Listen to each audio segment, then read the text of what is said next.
Kanina nga pong alas 8 ng umaga ay mas lumakas pa o nag-intensify itong si Bagyong Verbena sa labas ng ating area of responsibility.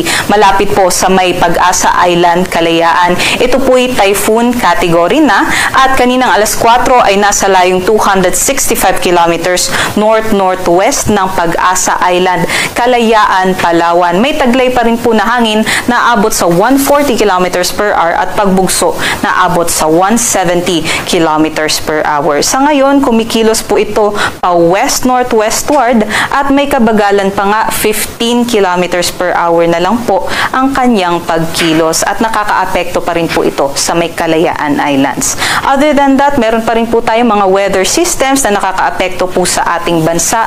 Unahin na po natin dyan yung shear line o yung banggaan ng hanging amihan at ng easterlies at ito nga po yung linya na nakikita natin ng mga kaulapan na nakakaapekto po dito sa may Cagayan, Isabela, maging sa ibang parte din po sa may Cordillera Administrative Region. Kaya't magdadala nga po ito ng mga pag-ulan at posible din po yung mga thunderstorms ngayong hapon hanggang bukas ng umaga.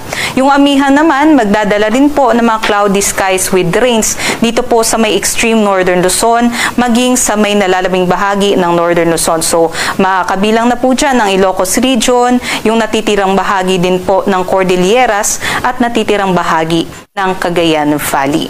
At yung easterlies naman, posible pong magdala ng maulap ng panahon dito po sa may Aurora at sa Quezon, asahan din natin meron din po tayong mga isolated rain showers and thunderstorms. Other parts of our country naman, generally fair weather conditions, kabilang po ang Metro Manila. So expect po natin magiging mainit at maliwalas naman po yung ating panahon, di ba na lamang sa mga thunderstorms pagsapit po ng hapon at gabi.